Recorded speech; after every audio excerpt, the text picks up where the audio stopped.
Hello everyone. तो आज हम लोग how to speak English fluently इस पर डिस्कशन करने वाले हैं। ओके तो जिन्होंने चैनल नहीं सब्सक्राइब किया है वो प्लीज सब्सक्राइब कर लें। Thank you very much for the support. So now we will be doing how to speak English fluently. Okay so let's get started. तो पहली चीज होगी कि अगर आप इंग्लिश को फ्लुएंट बनाना चाहो तो number one thing will be, मेरे हिसाब से आप root words. Okay root words जानिए क्या होते हैं। इससे क्या होगा, आपके पास वर्ड बैंक हो जाएगा। ओके बहुत आसानी से आप चीज़ों को समझने लगेंगे। Word bank as in for instant हम लोग जैसे कि एक रूट वर्ड समझिए डिस है, DIS। ओके तो हम लोग डिस कब यूज करते हैं, जैसे कि डिस का मतलब हमेशा नेगेटिव फॉर्म में। ओके मतलब it's not giving us something कि कुछ अच्छा दे रहा हो। जैसे कि आप बोल सकते हो डिसएडवांटेज। एडवांटेज का मतलब क्या होता है कि वो चीज कैसे हमारे लिए बेनिफिशियल है। डिसएडवांटेज का मतलब कि वो चीज कैसे हमारे लिए नहीं एडवांटेज है। ओके उसका एडवांटेज हमारे लिए नहीं आता है। ओके तो ऐसे जो वर्ड्स होते हैं जैसे डिस हो गया आपका। ओके और जैसे कि डिस्ट्रेस, तो देख सकते हैं आप डिस जब वर्ड में लिखा हुआ है, आगे लिखा हुआ है, तो इसका मतलब क्या होगा। ऐसे ही आपने देखा होगा कि बहुत सारे वर्ड्स होते हैं जिसमें स्टार्टिंग में कुछ वर्ड्स होंगे या एंड में कुछ वर्ड्स होंगे। तो रूट वर्ड्स में क्या होता है, प्रीफिक्स एंड सफिक्स होते हैं। Prefix and suffix. ओके तो उससे आपको बेनिफिट मिलेगा कि आपके पास एक वर्ड बैंक होगी। अगर कुछ आगे लिखा हुआ है, जैसे अगर आप देखोगे बहुत सारे रूट वर्ड्स होते हैं जो कि डिफरेंट फॉर्म के होते हैं, और इससे आपको बहुत ही ज़्यादा एक तरीके से जितने भी आप बोल पाओगे वर्ड्स, ओके उसमें एडवांटेज मिलेगा बार ही बार। और आपको 100 बार सोचना नहीं पड़ेगा कि अरे इसका मतलब क्या है या उसका मतलब क्या है। ओके तो इसका एक और एग्जाम्पल ले सकते हैं हम लोग। जैसे कि आप समझ लीजिए, आप कुछ भी, जैसे कि अगर आप देखिए ये लिखा होता है, तो अगर आप एक सर्कल बनाते हो, जैसे इसका सर्क का मतलब होता है राउंड एक्चुअली। ओके तो जैसे सर्क्यूलर, सर्क्यूलर, सर्कमफेरेंस। ओके और जैसे सर्कल ही आप समझ लीजिए। तो आप समझ गए सर्क का मतलब होता है राउंड। तो फिर क्या होगा, इसमें मैंने एक दो वीडियो बनाए हैं, लेकिन मैंने पहले रिस्पांस अच्छा नहीं हो रहा था बिकॉज सब्सक्राइबर्स नहीं थे। तो अब मैं इसको और अच्छे से करूंगी ताकि ज़्यादा लोगों को रीच आउट हो जाए। ओके तो आई होप आपको समझ में आ गया होगा कि रूट वर्ड्स एक्चुअली क्या होते हैं। ओके उसके बाद जो सेकेंड थिंग होगी आपको नोटिस करना है, वो क्या होता है, फोनेटिक्स। ओके फोनेटिक्स का मतलब होता है कैसे साउंड्स आते हैं, आप कैसे बोलते हो एक पर्टिकुलर जैसे ए है, तो ए हो गया, तो आप कैसे इसको बोलते हो। जैसे कुछ लोग डिफरेंट वे में बोलते हैं ए या ए या किस तरीके से ये वर्ड ये पर्टिकुलर लेटर एक्चुअली बोला जाएगा। तो फोनेटिक्स में ये होता है। जैसे यू है, यू को हम जैसे अम्ब्रेला बोलते हैं। ओके अम्ब्रेला, अम्ब्रेला या अम्ब्रेला ये नहीं बोला जाता, अम्ब्रेला। ओके सो ये होते हैं फोनेटिक्स की वजह से हमें आते हैं। और फोनेटिक्स समझने के लिए सबसे बेस्ट मुझे लगता है कि जो आप इंग्लिश के सॉन्ग्स होते हैं। ओके जैसे why this umbrella came into my mind because of ये गाना है एक सिंगर का जो आजकल बहुत ही कंट्रोवर्सी में है, her name is Rihanna. Okay तो उन्होंने अम्ब्रेला ऐसे करके, तो आप जब उसके वर्ड्स एज एन समथिंग कि you are listening as a point of view of English, आप बेनिफिट में जाए अपने। तो अगर आप इंग्लिश के तौर पे सीखना चाहते हो, तो आप जब गाने सुनते हो तो आपको पता चलता है कि कितने फ्लो में किस तरीके से सिंगर्स ने गाया है। ओके इसका अच्छा और तरीका है कि आप इंग्लिश मूवीज देखिए।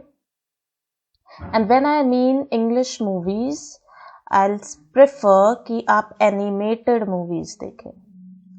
एनिमेटेड मूवीज वो होती हैं जिसमें रियल जो कार्टूनिक मूवीज होती हैं, okay, real hero heroines are not there, animated है, एनिमेशन है, ओके। तो फॉर इंस्टेंस एक दो मैं मूवी आपको बता देती हूँ। पहली जो मेरी फेवरेट है दैट इज कुंग फू पांडा। ये तो आप जरूर देखिएगा, इसकी 3 पार्ट्स है। कुंग फू पांडा देखिए। आपको अगर और भी जैसे स्टार्टिंग आप कर सकते हो एनिमेटेड मूवीज से, बहुत सिंपल सिंपल, जैसे आप जंगल बुक है, जंगल बुक देखिए। उसमें आपको नोटिस करना है कि डायलॉग डिलीवरी क्या हो रही है, ओके, कैसे वो लोग बोल रहे हैं, किस फ्लो में वो लोग बोल रहे हैं। एक बार आप उसको टेस्ट करोगे। और हाँ, लिसनिंग स्किल्स पे ध्यान देंगे आप। फर्स्ट पहले क्या करिएगा, कभी कभी आपने देखा होगा कि जब एक मूवी चल रही होती है तो उसके नीचे इंग्लिश में लिख के आ रहा होता है, राइट। तो उसको आप पहले गौर करके एक बार देख लीजिएगा मूवी। फिर आपको फिर से मन है कि जैसे आपको चाहिए कि हाँ ये नीचे इंग्लिश के वर्ड्स आए, आप फिर देख लीजिए। फिर उसके बाद आप मूवी देखिए विदाउट दी ये जो होते हैं, ओके, सबटाइटल्स जो होते हैं आपके। तो उससे क्या होगा, आप फिर सुनोगे, आप जितना ज़्यादा सुनोगे, लिसनिंग स्किल्स भी वेरी इंपॉर्टेंट होती हैं। सिर्फ इंग्लिश आप ये थोड़ी ना है कि आपको क्वेश्चन का आंसर देना है तो आने ही चाहिए, तो लिसनिंग स्किल्स बढ़ाइए, ओके। तो बेसिकली लिसनिंग स्किल्स में क्या क्या आ जाता है आपका, आप जो पर्टिकुलर मूवी देख रहे हो, आप ऐसी मूवीज देखिए जो कि बहुत ज़्यादा ड्रामेटिक ना हो, it's like with a meaning आए। जैसे फॉर इंस्टेंस आप देख सकते हो द परसूट ऑफ हैप्पीनेस, या फिर ऐसी मूवीज जो आपको मोटिवेशनल मूवीज होती हैं, तो उसमें बहुत अच्छे से डायलॉग डिलीवरी होती है, ब्यूटीफुल माइंड। तो ये सब ध्यान रखिए और उसमें सुनिए, आप जैसे मैंने आपको ट्रिक बताई ना पहले, वैसे आप करिए। फिर आपका आ जाता है फोर्थ, दैट इज रीडिंग। आपको चीजें, आप बुक्स रीड करिए। और books reading, are for reading and are for, आप ये देख लीजिए, इनकी बहुत सारी शॉर्ट स्टोरीज मैंने की हैं। रस्किन बॉन्ड की बहुत सारी स्टोरीज है, the night train at Deoli, the thief, और आई थिंक पोस्ट मास्टर तो उनकी है, रविंद्रनाथ टैगोर भी, रविंद्रनाथ टैगोर की, इनकी भी इंग्लिश, मतलब इनकी जो पर्टिकुलर जो उन्होंने लिखी हैं और वो इंग्लिश में है। तो रस्किन बॉन्ड ये भी इंडियन है, एक्चुअली रस्किन बॉन्ड ब्रिटिशर है, लेकिन he was born and brought up in India. तो आप ये अभी भी जिंदा है, मसूरी में रहते हैं।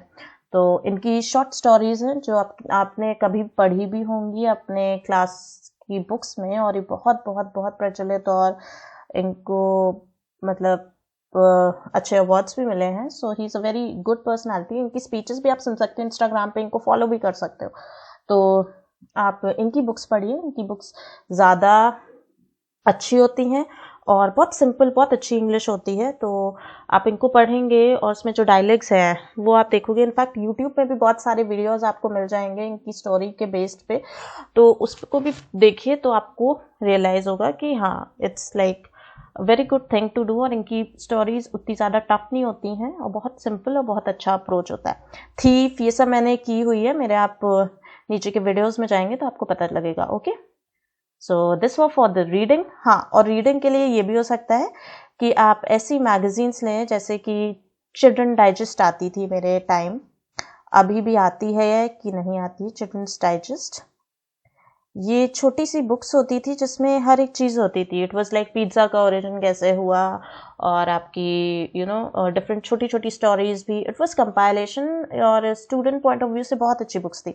तो अगर आपके बहुत सारे कजन्स हों जो छोटे एज के हों, को ये बुक मिलती हो, तो I don't know if really now this books are actually common और नॉट, बिकॉज हमारे टाइम पे ये हमें मिला करती थी।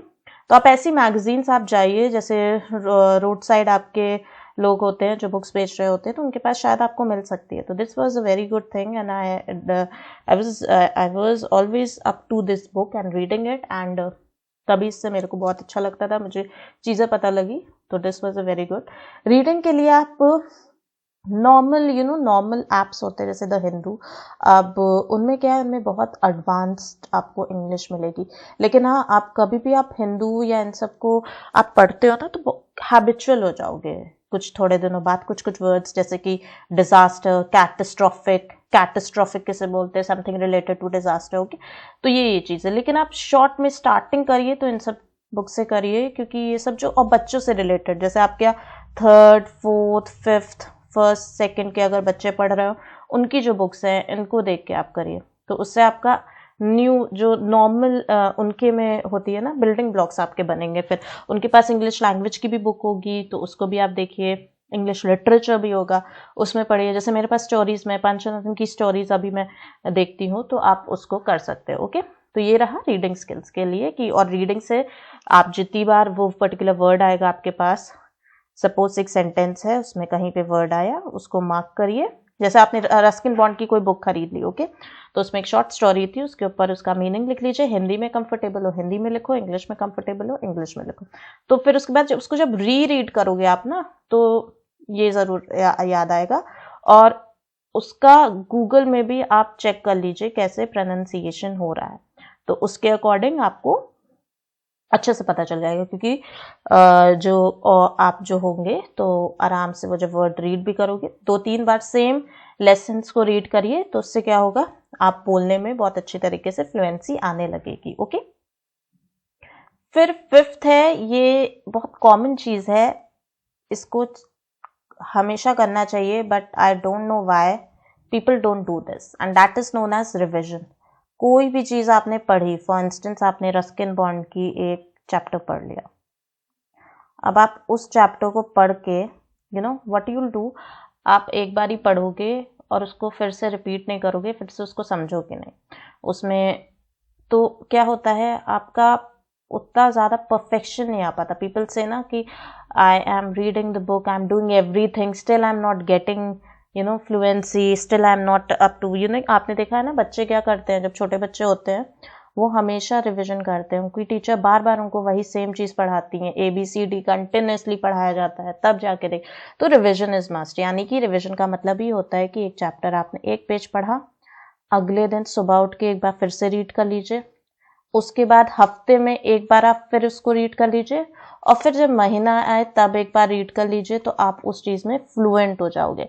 इट्स लाइक डे, एक दिन आपने किया, उसकी मॉर्निंग, फिर उसके बाद एक उसकी वीक, फिर उसके बाद एक मंथ में एक बार आप उठा लीजिए, फिर ईयर में एक बार उठा लीजिए, परफेक्शन आ ही जाता है, and it boost your confidence as well, okay.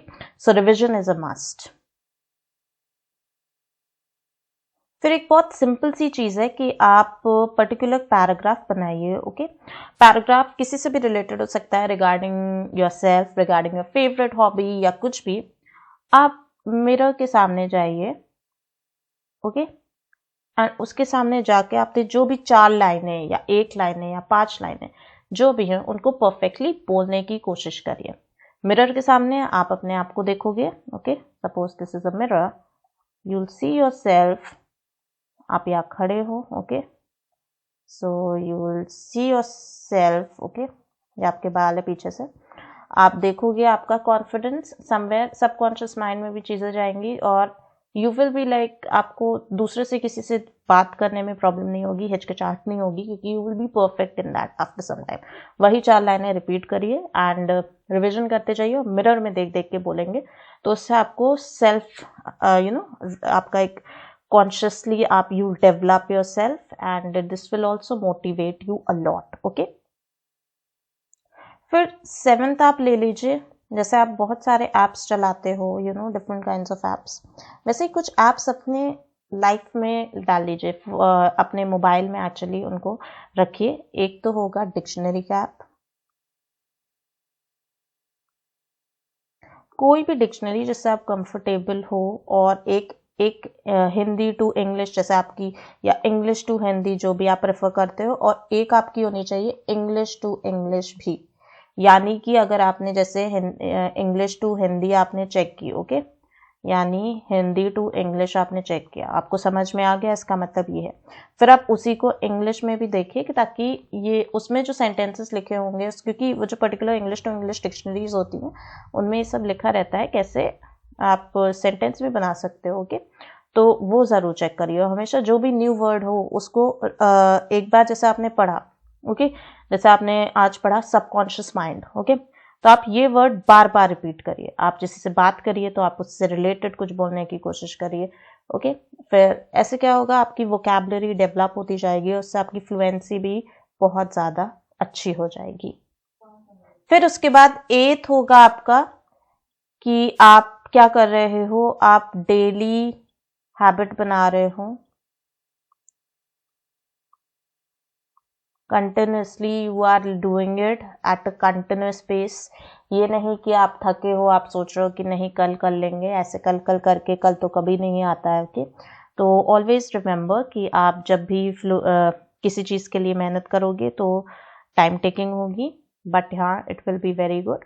और आप 9th समझ लीजिए, ऐसे ऐप्स जैसे कि आप देखिए कोरा एक ऐप है, कोरा यूज़ करिए, उसमें क्वेश्चनिंग्स होते हैं, उसका आंसर दे दीजिए।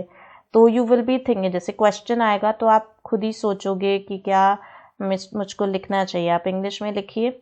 और ये ऐसी कम्युनिटी है जो कि किसी का मजाक नहीं उड़ाते यहाँ पे, और बहुत डिसेंट लोग हैं। बड़े बड़े कोरा में लोग हैं जो बहुत अच्छी तरीके से लिखते हैं, उनकी देखिए कितने अच्छे तरीके से लिखा है। और उन वर्ड्स को समझिए और एनालाइज करिए कि क्या है, और फिर आप ग्रेजुअली करते रहेंगे। और अगर आपको इंग्लिश फ्लुएंटली बोलनी है तो रिमेंबर कि grammar doesn't play a very good role in it. Okay, grammar उतना अच्छा रोल नहीं प्ले करता जब आप बोल रहे होते हो, बिकॉज आप इतनी तेज बोल रहे होते हो या कुछ बोल रहे होते हो, आपको समझाना है। यू नो, कम्युनिकेशन का मतलब क्या होता है, ये जब आप बोलते हो कि मुझे इंग्लिश फ्लुएंटली आनी चाहिए, तो ये कम्युनिकेशन आपका एक्चुअली क्या होता है, it is a 2-way process. Okay, या so it is a 2-way process. आप मैसेज एनकोड करते हो, एनकोड का मतलब सोचते हो कि ऐसे बोलना है, और फिर उसके बाद ये रिसीवर को जाता है, ओके, और वो डिकोड करते हैं। तो इट्स नॉट नेसेसरी कि ग्रामर परफेक्शन होना चाहिए ग्रामर में तभी मुझे इंग्लिश आ पाए, ये बहुत बड़ा वहम है। It's not like that. आप कंटिन्यूसली बोलोगे, बोलते जाओगे, आपका कॉन्फिडेंस वो बिल्टअप होगा, तो ग्रेजुअली आप ये नोटिस करोगे कि grammar is different from that of spoken English. तो spoken English is all about communication.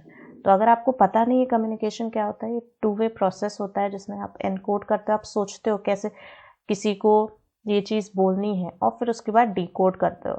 For instance, अगर आपके सामने एक टॉडलर यानी कि छोटा बच्चा खड़ा हुआ है, उससे आप हाईफाई इंग्लिश तो बोलने नहीं लगोगे, क्योंकि वो क्या कहते हैं, आपको समझ ही नहीं पाएगा।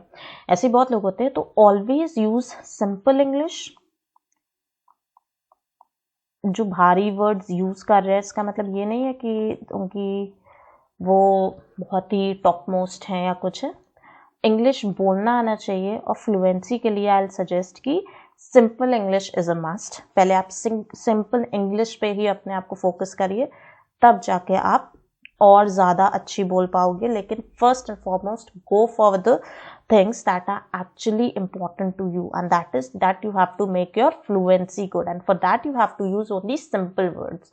तो मैं भी मोस्टली सिंपल वर्ड्स ही यूज़ करती हूँ ताकि ये रहे कि आपको अच्छे से समझ में आए। अगर मैं ज़्यादा ही एडवांस लेवल में चली जाऊँगी तो ग्रेजुअली मेरे लिए भी प्रॉब्लम होगी, क्योंकि आप समझ नहीं पाओगे। आप समझ नहीं पाओगे मतलब आप डिकोड नहीं कर पाओगे, और मैंने जो मैसेज एनकोड किया है ये आप पे पहुंच भी नहीं पाएगा, तो हमारा कम्युनिकेशन रहेगा ही नहीं। ओके, तो आई होप आपको समझ में आया होगा। And this is a long video, 20 minutes one, जिसमें एक एक चीज़ बताई मैंने कैसे आप अच्छे से फ्लुएंटली इंग्लिश सीख सकते हो आप खुद से और प्रैक्टिस करने से, of course. And it will take a time, of course. कोई भी इतनी जल्दी नहीं सीख पाता है।